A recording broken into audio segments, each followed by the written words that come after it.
no livro de Josué. Livro de Josué, bem no comecinho da Bíblia. Nós vamos ler o capítulo de número 2, o verso 18. Conforme você for achando, se coloque em pé comigo. Josué capítulo 2, verso 18.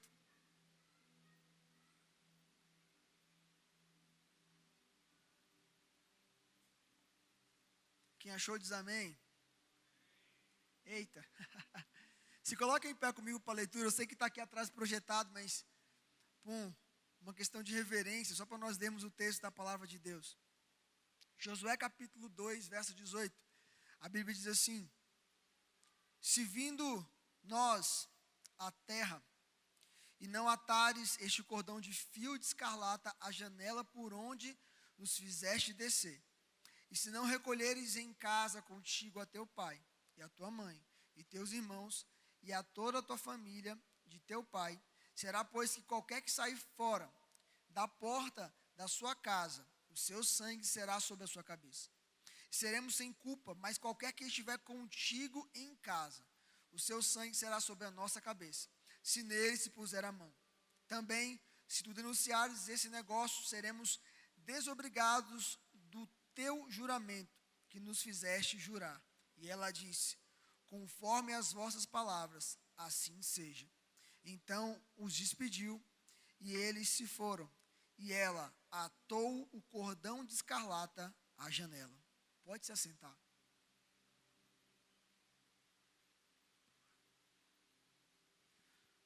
Livro do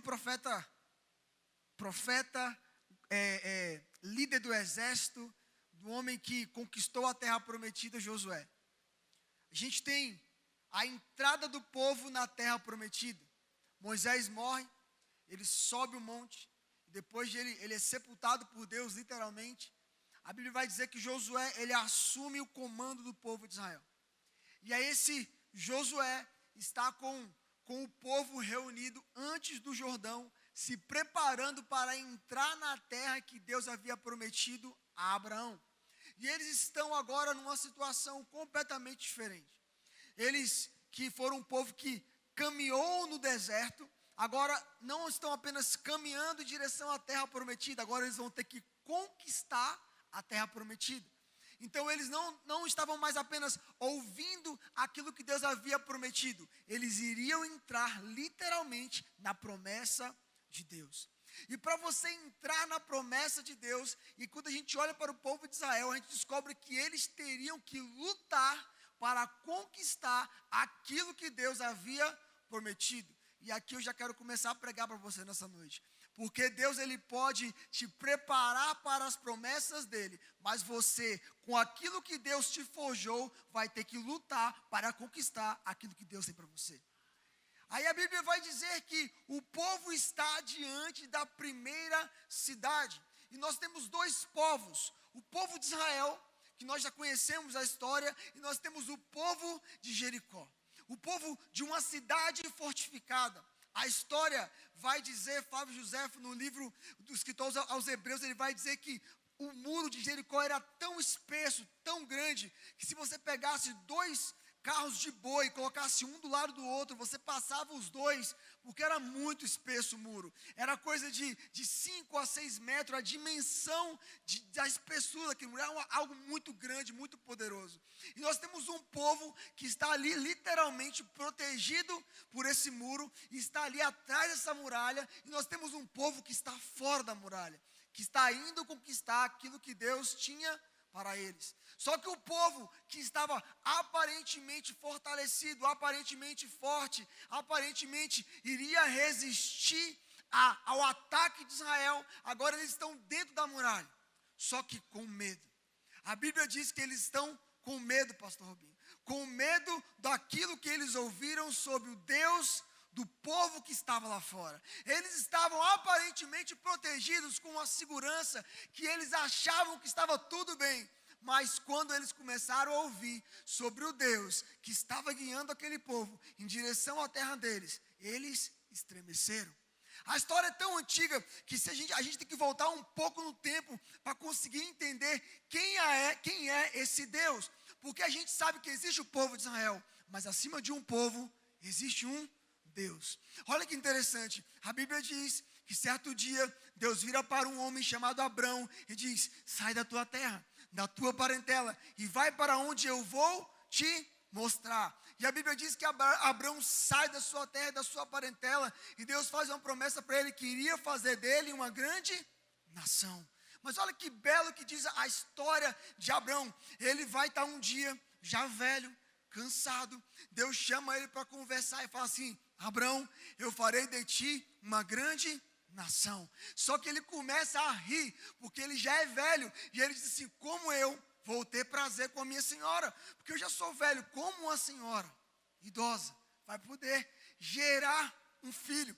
Mas a Bíblia diz que Deus, ele fala com Abraão e diz: Abraão, de ti virá uma grande nação. Eu imagino na conversa entre Deus e Abraão, literalmente Deus citando para Abraão aquilo que está escrito lá em Isaías, capítulo 43, verso 13. Abraão, ainda antes que houvesse dia, eu era Abraão. Ninguém pode livrar alguém das minhas mãos. Operando eu, quem me impedirá? Esse é o Deus de Abraão, que transforma o nome dele de pai exaltado para pai de multidões. E a história vai continuar dizendo que Abraão tem um filho chamado Isaac. Isaac era tão abençoado por Deus, irmãos, que aonde ele pegasse uma pá e cavasse, água aparecia. Aonde ele colocasse a pá, ele cavasse, água aparecia. Podiam tentar de qualquer forma entulhar os poços de Isaac, mas Deus sempre o abençoava aonde ele cavava. Aí a gente vai conhecer a história que logo depois vem Jacó e vem as tribos, e depois o povo entra no Egito. É esse povo que Deus começa a guiar através de Abraão. E esse povo que está no Egito está 400 anos cativo, está ali sofrendo na mão de Faraó, mas eles começam a clamar a Deus, pedindo misericórdia, pedindo uma libertação. E aí a Bíblia vai dizer que Deus manda um libertador, e ele manda esse libertador com poder e autoridade. E Deus manda 10 pragas. Repita comigo: 10 pragas. 10 pragas. E se você for olhar as 10 pragas, você fica assim: meu Deus, como Deus é poderoso. Porque, irmãos, para pensar comigo, uma terra completamente poderosa, com um povo completamente escravo, mas por causa de um Deus poderoso, quem era escravo deixa de ser, quem não era nada deixa de ser, para virar povo, nação de Deus, escolhido para ele. E aí a Bíblia vai dizer que Deus pega esse povo e ele começa a guiar esse povo pelo deserto. Para pensar comigo, em Jericó tem um povo que está protegido por apenas um muro, mas lá fora tem um povo que está protegido por um Deus todo-poderoso. Aí a Bíblia vai dizer que o povo começa a caminhar pelo deserto. E quando ele começa a caminhar pelo deserto, acontece algo sobrenatural. Eles chegam no lugar e eles sentem sede. E quando eles sentem sede, eles começam a murmurar e dizer: Moisés, lá no Egito nós tínhamos água. E aqui agora a gente está aqui, ó, essas águas estão amargas. Essas águas estão literalmente nos envenenando, Moisés. A Bíblia diz que Moisés ora e Deus cura a água. E naquele momento, o nome de Deus citado ali é Jeová Rafá, o Deus que cura todas as coisas. Olha que interessante que o povo continua caminhando no deserto e o povo começa a pedir a Moisés alimento. E esse Deus que era Jeová Rafá, que curou, agora se manifesta como o Jeová Jirê, o Deus que provê todas as coisas. Olha que lindo, quando o povo acordava de manhã, querido, olha que maravilha, tinha uma mesa colocada para eles no deserto. Eles iam e colhiam o pão e comiam o pão que Deus fazia cair do céu. Olha que lindo, Deus mandou um vento forte e fez soprar e trouxe carne para o povo de Israel, que ele é o Deus que provê todas as coisas. Em Jericó tem um povo que está protegido por um muro, mas o povo de Israel tem um Deus que cura, que provê todas as coisas. E esse povo que está caminhando em direção a Canaã. E olha que interessante, se você for ler Êxodo 24, você vai ver Moisés ali com o povo tendo ali as leis e trazendo para o povo a palavra de Deus. E a Bíblia vai dizer que o povo escuta buzinas, o povo escuta trombetas, o povo fica assustado, e quando do nada o céu escurece. Por quê? Porque o Deus Todo-Poderoso estava se manifestando para falar com o povo de Israel. Esse é o nosso Deus. Esse é o nosso Deus que governa a nossa vida, que cuida de nós, que está agora fazendo o povo de Israel caminhar para dentro da terra prometida. Um povo que está fora da muralha, um povo que está dentro da muralha. O povo que está fora não tem medo, mas o povo que está dentro está com medo. Olha que interessante isso. Irmãos, olhe para o mundo lá fora agora. Olhe para algumas pessoas, para imaginar algumas pessoas lá fora. Elas acham que está tudo bem, que está tudo certo, que está tudo caminhando na direção correta. Mas mal elas sabem que, na verdade, quem está aqui dentro está no rumo certo, no caminho certo, porque existe um Deus que te guia na boa e perfeita e agradável vontade dEle. Um povo com uma falsa segurança, mas um povo crendo num Deus que provê toda segurança. Aí Josué faz algo, pega 2 espias, manda esses espias entrarem em Jericó e fala assim: olhe as falhas da muralha, tentem procurar algum lugar para que nós venhamos entrar e conquistar esse lugar. E aí a Bíblia vai dizer que eles espiam a terra e as pessoas percebem que eles eram espias. E aí vai surgir a personagem do texto que eu li, Raabe, a prostituta. Ela percebe quem eles são. Sabe por que ela percebe quem eles são? Porque eles falam diferente, eles se vestem diferente e eles acreditam num Deus completamente diferente. Raabe vai virar para os espias no capítulo de número 2, se você voltar um pouco dos versículos, ela vai dizer assim: olha, o meu povo sabe o que o teu Deus fez lá no Egito. O meu povo sabe o que o seu Deus fez com vocês durante o deserto. Querido, para pensar comigo nisso. O povo sabia que Deus não apenas libertou o povo do Egito, mas o povo de Jericó sabia que Deus protegeu o povo durante o dia com uma nuvem. Oh, glória! O povo de Jericó sabia que Deus protegia o povo durante a noite com a coluna de fogo, guiando e aquecendo o povo do frio do deserto. O povo de Jericó sabia que Deus provia pão, carne, água, de forma sobrenatural, que no dia que tentaram amaldiçoar o povo de Deus, Deus fez a maldição se transformar em bênção para o povo de Israel. Raabe está dizendo: eu sei quem é o teu Deus, e eu quero isso para mim. Oh, glória! Ela está no meio de um povo perdido, no meio de um povo com a falsa segurança, mas ela entende, se ela viver para esse Deus, a vida dela, a partir daquele momento, pastor Robinho, vai ter um novo recomeço. Oh, glória! O povo de Jericó está aqui amedrontado, porque ouviu quem era Deus. Mas Raabe não está com medo. Porque sabe o que ela faz? Ela pega os espias e esconde dentro da sua casa. Pega os espias e coloca eles no telhado da sua casa e cobre eles com algumas palhas para proteger eles. E depois que passa toda a situação, ela vira e diz para eles: ó, eu fiz algo por vocês, agora vocês vão fazer algo por mim. Eu sei que vai acabar com tudo, mas e aí? E comigo?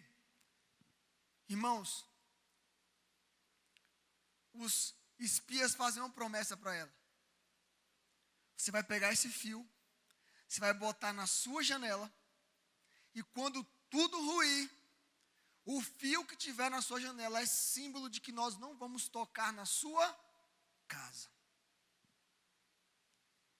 Olha que interessante esse texto. O fio de escarlata, ele é vermelho, da cor do banco que você está sentado, da cor do altar que eu estou pregando. Coloque o fio na janela. Eles fugiram pela janela, porque a janela era a porta que tinha naquela casa, porque a casa de Raabe se você for estudar um pouco de geografia, você vai descobrir que ficava literalmente na muralha. A casa dela era na muralha, presa na muralha. Ela pegou os espias e desceu pela muralha, pastor Robin, pela casa dela, que era na muralha. Um fio de escarlata na janela, dizendo: a sua casa não vai ser destruída. Aqueles espias, eles fizeram algo profético. Tem pessoas que não acreditam mais no profético de Deus. Não, isso já passou, não existe mais. Eu creio no mover profético de Deus. Você crê no mover profético de Deus? Os espias falavam para ela: pegue o fio e coloque na janela. Lá no Egito, a última praga, a praga mais assustadora de todas, Deus disse para Moisés: pegue o cordeiro e molhe o cordeiro. Coloque o sangue na botija. Pegue o isopo, molhe, passe nos umbrais da janela, das portas. Quem não passar, o anjo da morte vai fazer o quê? Entrar. Mas quem passar, o anjo da morte vai passar na frente e não vai tocar naquela família. Raabe escuta a história de um Deus todo-poderoso. Ela quer esse Deus todo-poderoso para a sua vida.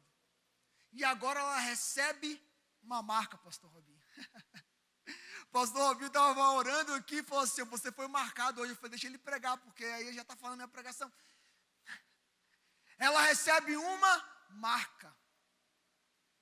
Era um fio pequeno, que para muitas pessoas talvez passasse, ficasse desapercebido, mas o povo de Deus entendia que era a marca do sangue do Cordeiro.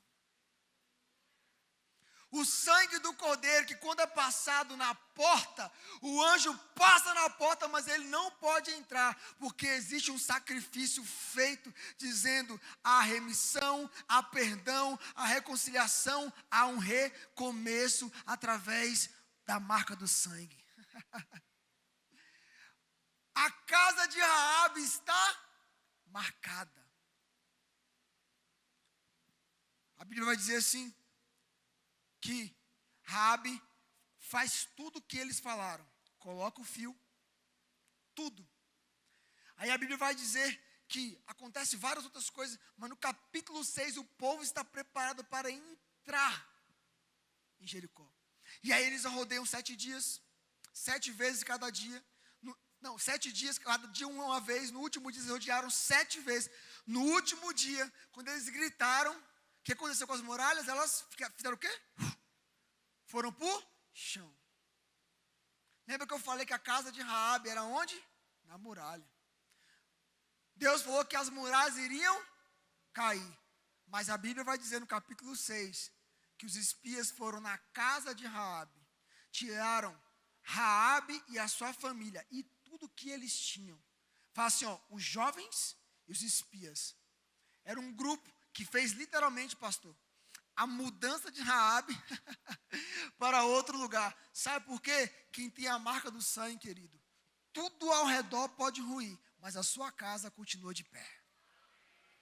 Quem tem a marca do sangue, querido, pode estar acontecendo um vendaval ao seu redor, mas deixa eu te dizer, o sangue de Jesus garante que você não vai ser tocado.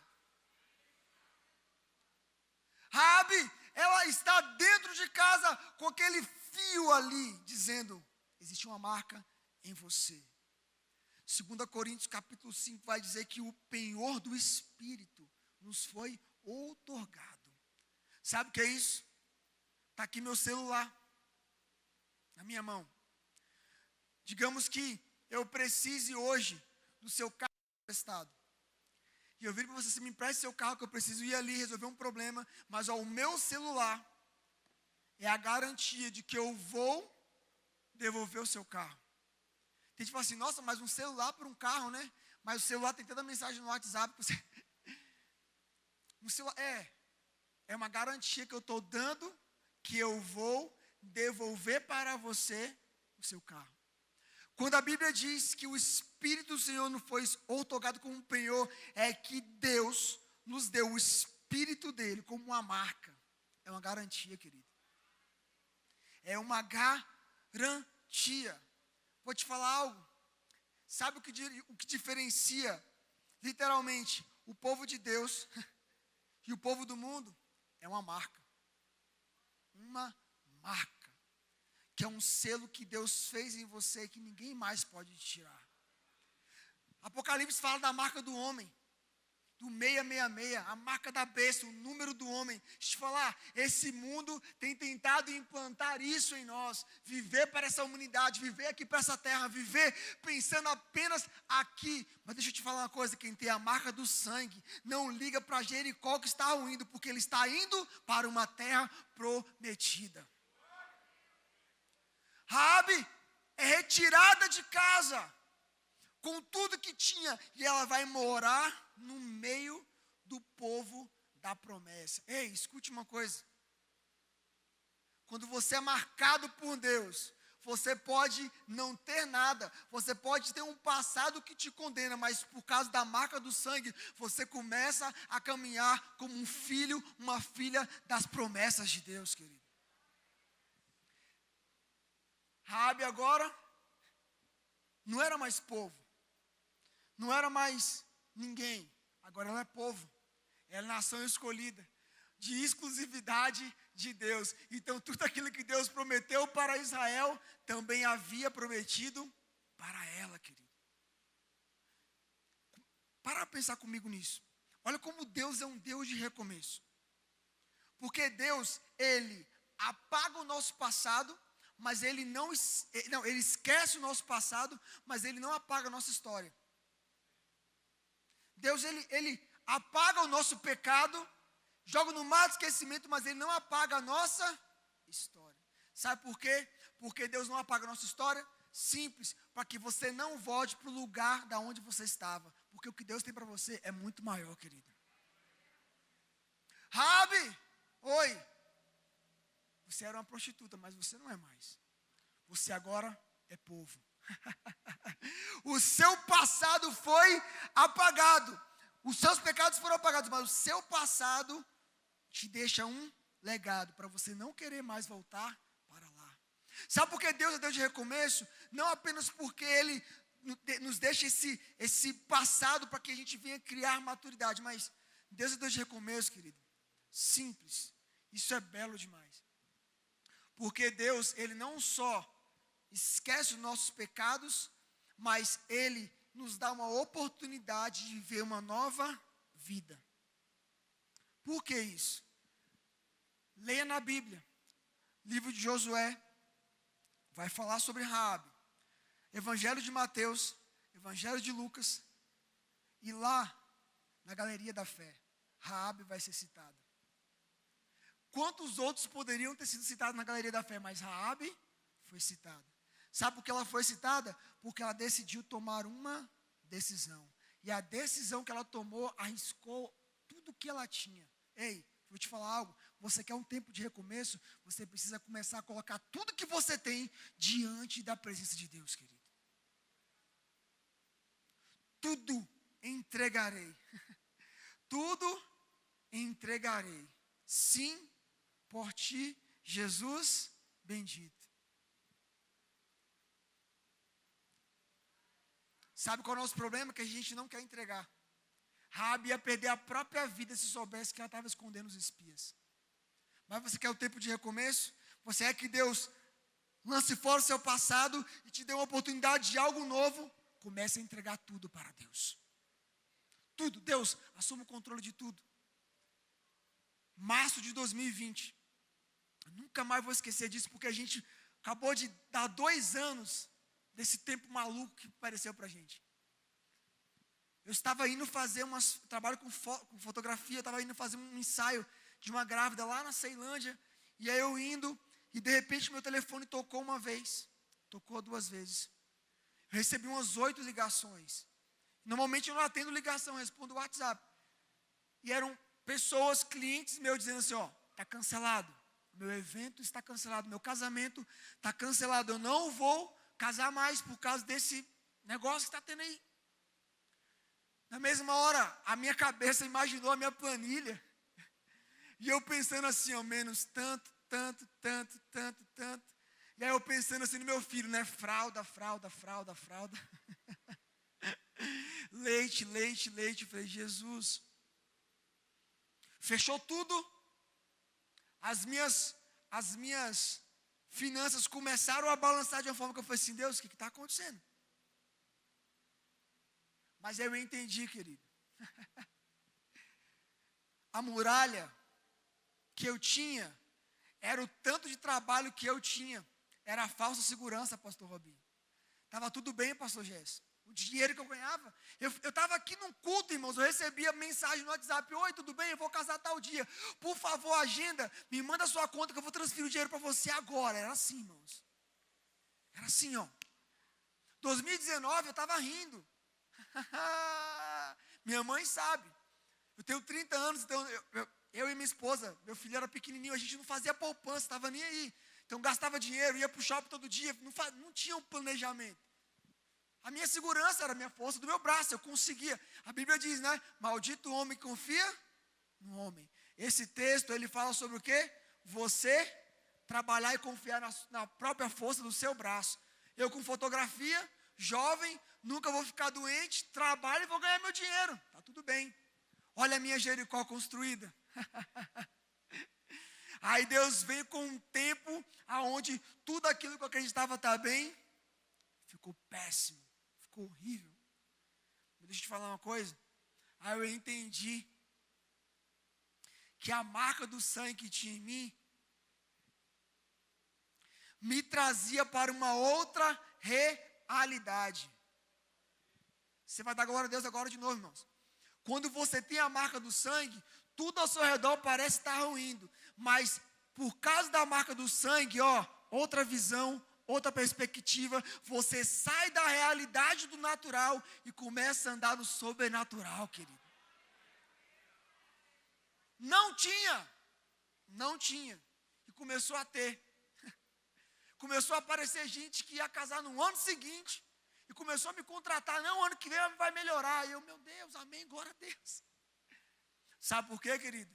Quando você tem a marca, a sua realidade muda. Quando você tem a marca de Deus em você, a marca do sangue em você, a sua perspectiva muda.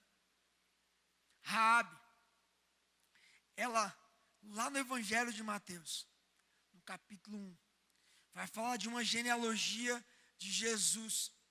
E vai falar lá do Gênesis, vai falar assim, e Adão gerou a Sete, vai chegando, e daqui a pouco vai chegar em alguém chamado Raabe.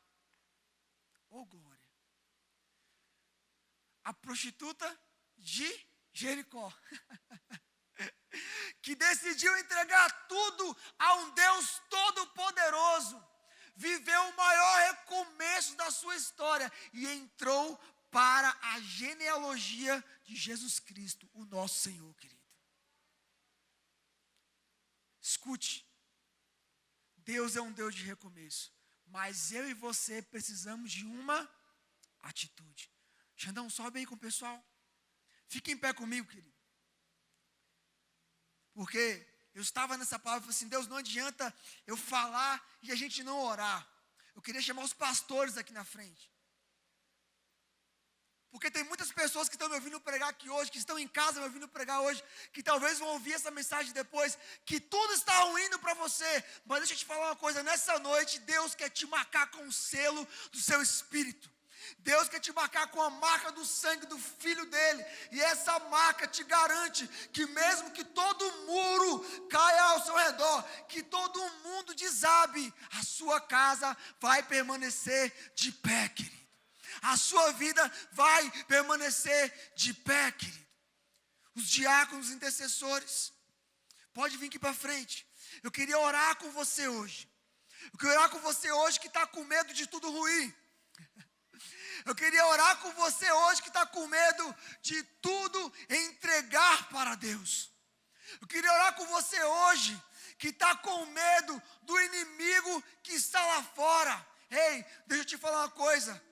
todos os inimigos já foram postos debaixo dos pés de Jesus. Porque como diz Filipenses capítulo 2, ele se esvaziou de si mesmo, não usurpou ser como Deus, e por isso Deus o exaltou acima de tudo, acima de todos, querido. Você serve a um Deus poderoso. Você serve a um Deus inabalável. Você serve a um Deus que você pode confiar tudo a Ele. Feche os seus olhos nessa noite. Comece a orar.